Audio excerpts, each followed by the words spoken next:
हैं गृह राज्य मंत्री Nityanand Rai ji. PTI video services में आपका स्वागत है सर। धन्यवाद, नमस्कार। हाल ही में संपन्न विधानसभा चुनाव में भारतीय जनता पार्टी ने राजस्थान, मध्य प्रदेश और छत्तीसगढ़ में बड़ी जीत दर्ज की। इन चुनाव परिणामों का बिहार की राजनीति पर आप कैसा प्रभाव देखते हैं, खासतौर पर तब जब आप बिहार से आते हैं? बिल्कुल प्रभाव पड़ेगा। छत्तीसगढ़, राजस्थान और मध्य प्रदेश में भारतीय जनता पार्टी की बड़ी सफलता, तेलंगाना में वोट प्रतिशत का बढ़ना, मिजोरम में सीटों का बढ़ना, यह संदेश स्पष्ट है कि नरेंद्र मोदी जी के नाम को और काम को इस देश के लोगों ने स्वीकारा है। माननीय प्रधानमंत्री आदरणीय नरेंद्र मोदी जी के विकास की धारा, विकास की गंगा जन जन, घर घर, गांव गांव, शहर शहर भगीरथ प्रयास के कारण पहुंच रही है। तो माननीय प्रधानमंत्री जी आज विकास के भगीरथ हैं। गरीबों ने उनको मसीहा माना है। गरीब कल्याण की योजनाओं से, विकास की योजनाओं से गरीबों के जीवन में, किसान मजदूरों के जीवन में आज खुशियां लौट रही है। इस देश के युवाओं को रोजगार मिले, इसके लिए माननीय प्रधानमंत्री जी की बहुत सारी योजनाएं चल रही है, जिससे देश से बेरोजगारी मिट रही है, गरीबी मिट रही है। आज अनेकों प्रकार की योजनाएं हैं जो यह पूरा देश और दुनिया जानती है। आज भारतीय जनता पार्टी की सरकार, माननीय मोदी जी के नेतृत्व में इस एनडीए की सरकार जिस प्रकार से सुशासन दी है, पारदर्शिता के साथ लोगों का काम की है, गरीब कल्याण का काम की है, एक भी भ्रष्टाचार इस सरकार में कोई नहीं हुआ है, यह देश और दुनिया जानती है। और कांग्रेस और उनके सहयोगी पार्टी हमेशा भ्रष्टाचार करती रही है, घोटाला करती रही है, और इसका नुकसान जनता को उठाना पड़ता था। तो आज माननीय नरेंद्र मोदी जी के नाम और काम का प्रभाव है। यूं कहे तो मोदी नाम केवलम की जीत है, और निश्चित रूप से इसमें भारतीय जनता पार्टी के कार्यकर्ताओं ने मेहनत किया और जनता जब आशीर्वाद दी तो इतनी बड़ी सफलता मिली। बिहार में चुनावी समीकरण पर ध्यान दे तो अभी भी राष्ट्रीय जनतांत्रिक गठबंधन और भारतीय जनता पार्टी के लिए एक चुनौती माना जा रहा है, क्योंकि लालू प्रसाद के आरजेडी और नीतीश कुमार की जेडीयू का गठबंधन अभी भी एक बड़ी चुनौती माना जा रहा है। इस चुनौती से कैसे निपटेंगे? कोई चुनौती नहीं है। मैं कहा कि माननीय नरेंद्र मोदी जी के विकास की योजनाओं जो गांव गांव, शहर शहर, जन जन, घर घर तक पहुंच रहा है, उसका प्रभाव सब पर है। आज गरीबों का इलाज हो रहा है, आज मुफ्त अनाज मिल रहा है गरीबों को, कोई भूखा पेट सो नहीं रहा है। आज किसानों के खातों में वर्ष में 6,000 प्रधानमंत्री किसान सम्मान निधि से पहुंच रहा है। विश्वकर्मा योजनाओं से वैसे वर्ग जो 17 प्रमुख रूप से वर्ग जो अपने पारंपरिक और विशेष कला और विशेष गुणों के साथ जो काम करते थे, उनके लिए विश्वकर्मा योजना लागू की गई है, प्रधानमंत्री विश्वकर्मा योजना। आज मुद्रा बैंक से लाखों करोड़ों लोगों को वहां रोजगार मिल रहा है। स्वनिधि योजनाओं से गरीब रेहड़ी पटरी वालों का जीवन सुधर रहा है। स्टार्टअप इंडिया का बड़ा प्रभाव पड़ रहा है। हुनर जो माननीय प्रधानमंत्री जी के कंसेप्ट में, संकल्प में है कि हम अपने देश के नौजवानों को हुनरमंद करेंगे। आज इस देश के नौजवान देश और विदेश में जाकर आज रोजगार प्राप्त कर रहे हैं। आज भारत आत्मनिर्भरता की ओर है। आज महिलाओं के सम्मान के लिए, महिलाओं के रोजगार के लिए इतने सारे काम किए गए हैं। मजदूरों के लिए मनरेगा में इतनी बड़ी बजट की गई, राशि बढ़ाई गई, आज उसके श्रम दिवस बढ़ाए गए। सबका प्रभाव देश के साथ बिहार में पड़ा है। जदयू समाप्त हो चुकी है, आरजेडी काफी कमजोर हो गई है, इसलिए कि सबको विकास चाहिए। बिहार भी जातीय बंधन से मुक्त होने की ओर बढ़ चला है। सबको माननीय नरेंद्र मोदी जी में विश्वास है, इसलिए बिहार में भी हम 40 की 40 सीट जीतेंगे। हाल ही में नीतीश कुमार जी ने ओबीसी की राजनीति को धार देते हुए एक बड़ा दांव चला। आरक्षण का आधार बढ़ाने के उनके मंत्रिमंडल का फैसला इस दिशा में एक कदम है। भाजपा इसकी काट कैसे निकालेगी? देखिए, भाजपा अपना काम करती है और माननीय प्रधानमंत्री जी की जो सोच है और जिससे भारतीय समाज को भी मजबूत बनाया जाएगा और सुदृढ़ समाज बनेगा, संपन्न समाज बनेगा। और माननीय प्रधानमंत्री जी क्या कहते हैं कि हमारे 4 प्रकार के यहाँ वर्ग हैं। किसान एक वर्ग है, महिला एक वर्ग है, युवा एक वर्ग है, गरीब एक वर्ग है। यानी कि अगर जाति भी कहा जाए तो भारत में अब 4 प्रकार की जातियां हैं और ये 4 जातियों को उठाकर देखेंगे तो सबके कल्याण की बात की गई है। तो आज भारतीय जनता पार्टी की सोच में माननीय नरेंद्र मोदी जी की प्रेरणा में आज यह 4 वर्ग या 4 जातियां कहें, जिसमें भारत का सर्व समाज आ जाता है और सबके कल्याण की बात कही गई है। सबका साथ, सबका विकास, सबका विश्वास और सबका प्रयास। आज विकास सबके लिए है और न्याय के साथ सबको विकास की गंगा घर घर तक पहुंच रही है, सबके लिए पहुंच रही है। इसका प्रभाव है। किसी के कोई बांटने से और किसी को कुछ करने से कोई नहीं। मोदी जी के काम का प्रभाव, उनके विकास का मॉडल आज सबको भा रहा है। बिहार के लोग इसी पे आगे भी मतदान करेंगे, चुनाव में अपने मत का प्रयोग करेंगे। जनता दल यूनाइटेड का यह भी कहना है कि नीतीश कुमार सबसे बड़े क्रेडिबल ओबीसी चेहरा हैं। माननीय प्रधानमंत्री आदरणीय नरेंद्र मोदी जी से ओबीसी का कोई बड़ा चेहरा नहीं है, ईबीसी का कोई बड़ा चेहरा नहीं है। ओबीसी और ईबीसी के लिए आज इतना काम करने वाला कोई दूसरा प्रधानमंत्री इस देश में हुआ ही नहीं है। आप उठाकर देखिए, जितनी योजनाएं उनकी चल रही है, इसमें जो जितना गरीब है, जो जितना कम संपन्न है, जो जिसको जो चाहिए, वह सब माननीय प्रधानमंत्री जी की योजनाओं से मिल रहा है। आप एक चीज, ये ओबीसी, आज तक किसी ने ओबीसी आयोग को तो संवैधानिक दर्जा नहीं दिया। संवैधानिक दर्जा देने से आज ओबीसी वर्ग का आज आरक्षण भी मजबूत हुआ है और उस आरक्षण का लाभ ओबीसी समाज को मिल रहा है। राजनीति में ओबीसी का प्रतिनिधित्व बढ़ा है। कभी भी इतना ओबीसी का प्रतिनिधित्व नहीं होता था, इतने मंत्री परिषद में मंत्री नहीं होते थे जितना माननीय प्रधानमंत्री जी के नेतृत्व में एनडीए की सरकार में ओबीसी चेहरे हैं मंत्री के रूप में। तो आज सबसे ज्यादा सम्मान और काम देने वाले मोदी जी और खुद ओबीसी समाज से आने वाले और गरीब से भी बड़ा गरीब यानी महागरीब परिवार में जन्म लेने वाले नरेंद्र मोदी जी से बड़ा शुभचिंतक ओबीसी गरीबों का, वंचितों का दूसरा कोई नहीं है। अभी थोड़े दिन पहले देखे होंगे कि सदन में जब अनुसूचित जाति का आरक्षण की अवधि समाप्त हो रही थी तो उसको बढ़ाया गया। सामान्य वर्ग के ऐसे लोग जो गरीब हैं उनको भी आरक्षण देकर प्रधानमंत्री जी ने न्याय देने का काम किया है। तो आज जो भारतीय जनता पार्टी के आरक्षण की नीति है, उस नीति को उठाकर देखिएगा तो उसमें न्याय है, सम्मान है और उसमें ही भलाई है। तो आज प्रधानमंत्री जी के नेतृत्व में ओबीसी ईबीसी के भलाई का भी काम हो रहा है, सबके भलाई का काम हो रहा है और ओबीसी ईबीसी का चेहरा माननीय नरेंद्र मोदी से बड़ा कोई नहीं। भारतीय जनता पार्टी ने हाल ही में बिहार में यदुवंशी सम्मेलन का आयोजन किया था। उसमें आपकी भूमिका खास तौर पे महत्वपूर्ण रही है।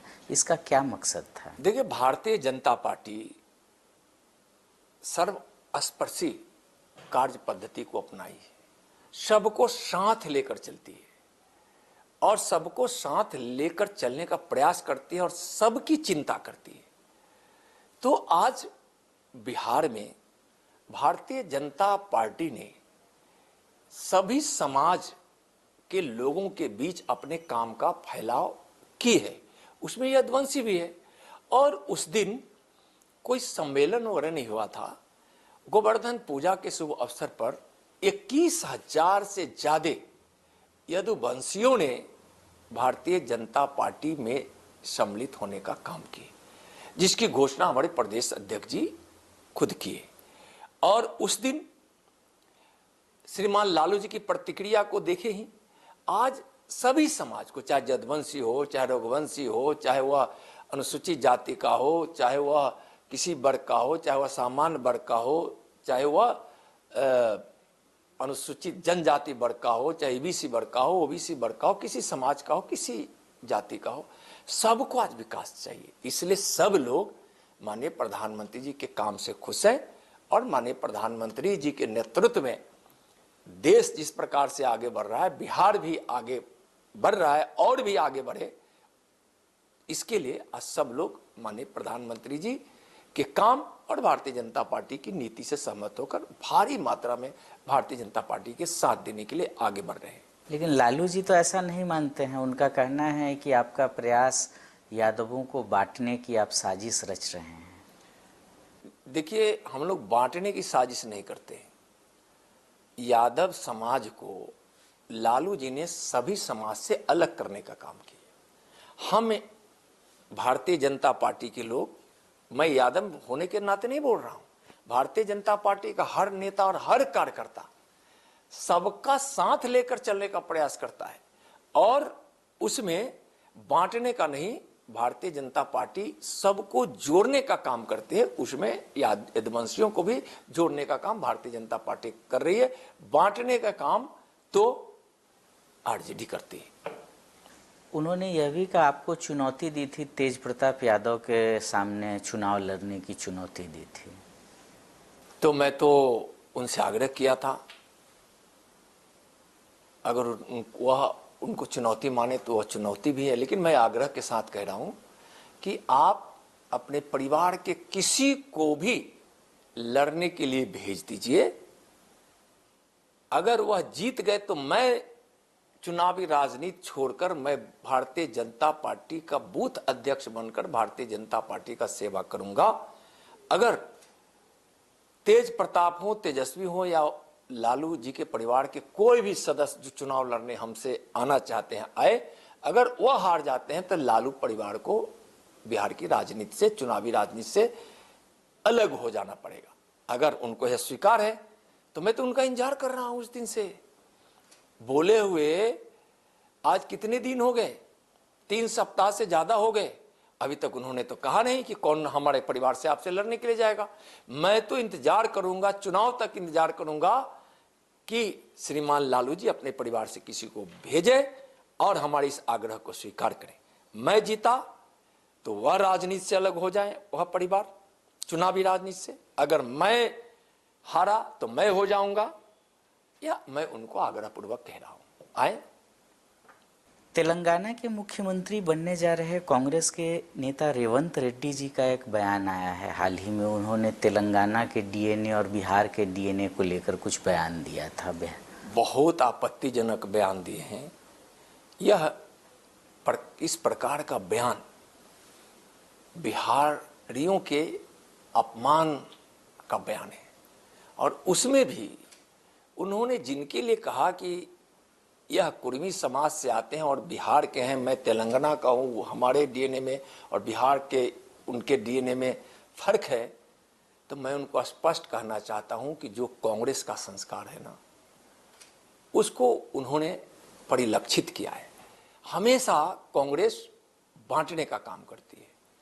देश को बांट दी, समाज को बांट दी, और आज माननीय नरेंद्र मोदी जी के प्रेरणा में समाज एक हो रहा है, देश मजबूत हो रहा है। बिहारियों का उन्होंने अपमान किया है, उनको माफी मांगनी चाहिए। बिहार से और देश से उस प्रकार की भाषा कांग्रेस के लोग ही बोल सकते हैं। कभी देखते नहीं है, कभी माननीय प्रधानमंत्री जी को अपशब्द कहते हैं, कभी गालियां देते हैं, कभी न जाने कौन कौन डिक्शनरी से कौन कौन भद्दे शब्द उठाकर माननीय प्रधानमंत्री जी के लिए उपयोग करते हैं। लेकिन जितना भद्दा उपयोग माननीय प्रधानमंत्री जी के लिए कांग्रेस के लोग करते रहे हैं, इस देश की जनता जवाब कांग्रेस को अपने रूप से देती रही है। उसी प्रकार से बिहार के लिए जो कांग्रेस के नेता ने जो आपत्तिजनक शब्द डीएनए के संबंध में कहा है, बिहार की जनता सबक सिखाएगी कांग्रेस को भी और कांग्रेस को साथ देने वाली जदयू और आरजेडी को भी। कुर्मी समाज को अपमानित करने का काम किए, कुर्मी के भाइयों बहनों को अपमानित करने का काम किए हैं। नीतीश जी आप उस समाज से आते हैं, क्यों नहीं बोलते हैं? बोलिए।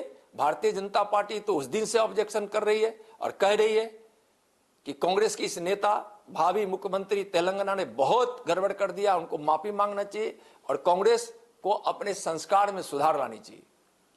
हाल ही में नीतीश कुमार जी ने बिहार विधानसभा में भी कुछ टिप्पणियां की, बाद में उन्होंने इसको वापस ले लिया, खेद प्रकट किया। कैसे देखते हैं टिप्पणी? देखिए, वह उसी प्रकार का है जिस प्रकार से भारी सभा में द्रौपदी का चीरहरण हुआ था। सभा में हमारी मां बहनों के लिए इस तरह के शब्दों का और तरीकों का उपयोग बताकर उन्होंने बहुत ही ज्यादा हमारी मां बहनों को अपमानित करने का काम किया है। यह घोर निंदनीय विषय है। माफी मांग लेने से नीतीश जी, हमारी मां बहनें और भारतीय और बिहार के समाज आपको माफ नहीं करेगा।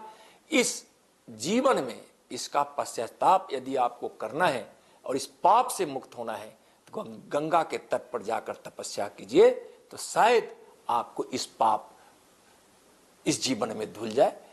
या माफी योग भी नहीं, हमारी मां बहन माफी नहीं कर सकते। इस घिनौने शब्द का उपयोग जो किया है नीतीश जी ने हमारी मां बहनों के लिए। नक्सलवाद को समाप्त करने के सरकार के प्रयासों के बीच देश के कुछ हिस्सों में अभी भी नक्सली हिंसा की घटनाएं आ रही हैं। इन पर पूरी तरह से लगाम लगाने और इन क्षेत्रों में लोगों को मुख्य धारा से जोड़ने के लिए क्या कदम उठाए जा रहे हैं? काफी काम इसमें हो रहे हैं। माननीय प्रधानमंत्री जी की प्रेरणा में और नेतृत्व में, माननीय गृह मंत्री जी के मार्गदर्शन में आज इस देश से नक्सलवाद लगभग समाप्त होने की ओर बढ़ चला है और काफी कमी आई है। घटनाओं में कमी आई है, लोगों की मौत जो हो जाती थी उन संख्या में कमी आई है, हमारे देश के जवानों की मौत होती थी उसमें कमी आई है, नक्सलवादियों का जो क्षेत्र होता था उसमें काफी कमी आई है। और इसका कारण है कि दो स्तर से नक्सलियों से निपटने का काम आज सरकार कर रही है।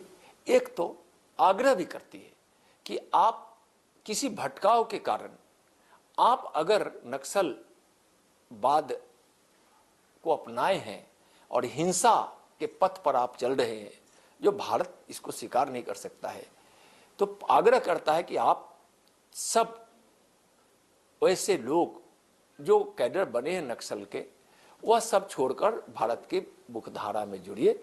उनके विकास की योजना उनके गांव तक पहुंच रही है, सड़क पहुंच रही है, बिजली पहुंच रही है, दूरसंचार की व्यवस्था हो रही है, उनके लिए विशेष पैकेज देकर उनके भलाई के लिए, उस क्षेत्र के भलाई के लिए काम किया जा रहा है। आज विकास की धारा वहां पहुंच रही है। हम आग्रह और विकास भी देते हैं, लेकिन अगर कोई इसके बावजूद भी नहीं समझता है और हिंसा पर उतारू होता है, कानून को तोड़ता है, हमारे जवान या हमारे लोगों पर गोलियां चलाकर उनको मौत देने की कोशिश करता है, तो उस स्थिति में सरकार की नीति है कि हम सख्ती से भी उससे निपटते हैं। तो आज काफी कमी आई है, काफी कमी आई है। अभी एक उत्तर प्रश्न के उत्तर में भी दिया गया, पिछले सत्र में भी कितना नक्सलवाद कम हुआ है उसको सरकार ने बहुत विस्तृत रूप से आंकड़ों के साथ उत्तर दिया है। पीटीआई वीडियो सर्विसेज से बात करने के लिए आपका बहुत बहुत धन्यवाद। धन्यवाद।